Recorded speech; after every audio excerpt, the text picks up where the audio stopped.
अस्सलाम वालेकुम। आज मैं आपको 2 इंग्रेडिएंट से जैम बनाना सिखाऊंगी जो बहुत आसान और इजी सिंपल तरीके से बनती है। इसको हम बच्चों को लंच बॉक्स में भी दे सकते हैं और बच्चे जो हैं इसको वैसे भी शौक़ से खा सकते हैं। पराठे से हम इसको खा सकते हैं। तो हम रेसिपी स्टार्ट करते हैं। तो चलें आएँ, मैं आपको सिखाती हूँ जैम बनाने का तरीका। इसके लिए मैंने 1 किलो कैरियाँ ली हैं। इनको मैंने धोकर साफ़ कर लिया है। अब हम इनका छिलका उतारते हैं। तो ये देखें, हमने इनको छील लिया है, इनके छिलके उतार लिए हैं। अब हम इनको जो है कद्दूकश करेंगे। अब हम इन्हें कद्दूकश करेंगे। आपके पास जो भी कद्दूकश हो आप उससे कर लीजिएगा। मेरे पास ये है, वैसे कद्दूकश भी है लेकिन इससे थोड़ा सा इजीली हो जाता है, इसलिए हम इससे कद्दूकश करेंगे।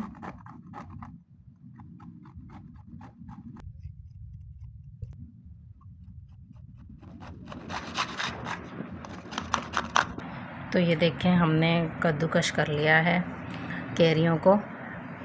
अब हम इनका प्रोसीजर स्टार्ट करते हैं पकाने का।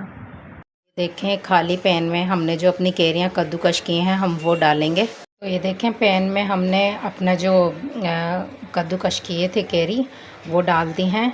अब हम इस पे ये जो हमने इलायची का पाउडर बनाया है हम ये ऐड करते हैं और एक भरकर प्याली चीनी की और एक आधी प्याली चीनी की और हम इसमें ऐड करेंगे। और अब हम इसका फ्लेम ऑन करेंगे, इसको पकाएंगे जब तक चीनी हमारा पानी छोड़ दे और कैरियों का पानी भी छूट जाए। इसमें से हम इसको पकाएंगे।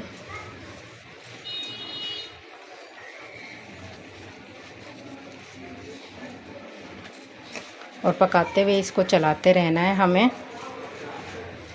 ये बहुत ज़्यादा अच्छा बेहतरीन जैम तैयार होता है। आप इसको बच्चों को ब्रेड पे लगा कर दे सकते हैं। इसी तरह हमें इसको 5 मिनट पकाते रहना है, तब तक पानी बिल्कुल इसका ऊपर आ जाए।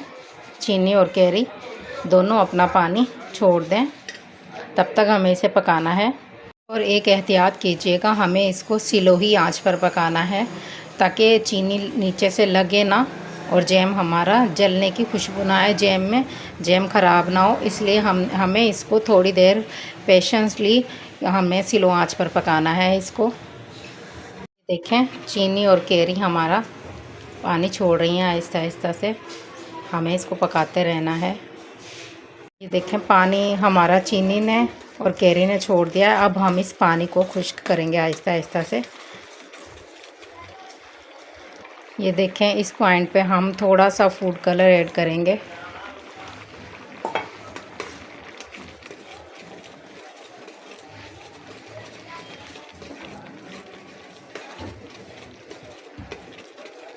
अब इसको थोड़ी देर हमें पकाना है।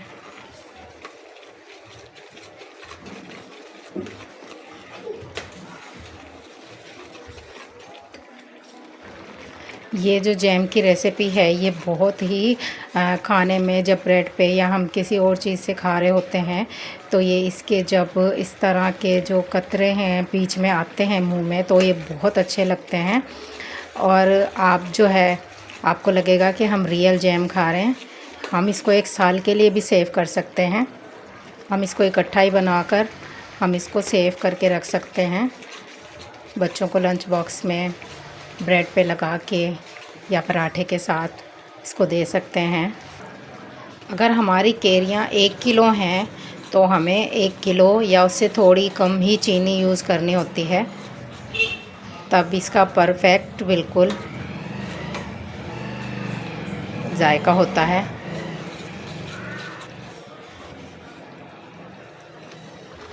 और इसको पकाना थोड़ा ज़्यादा ही होता है कि इसका खट्टापन मर जाए।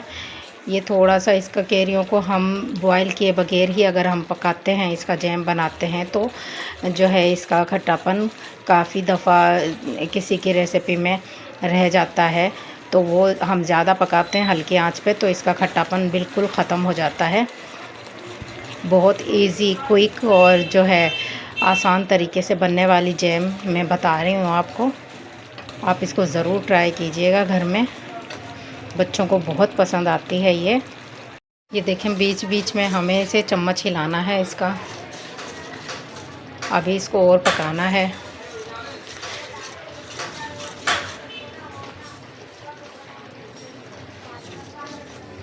ये बहुत अच्छे से पक रहा है। अभी 10 मिनट हम इसको और पकाएंगे। तो ये देखें जैम हमारी रेडी हो गई है।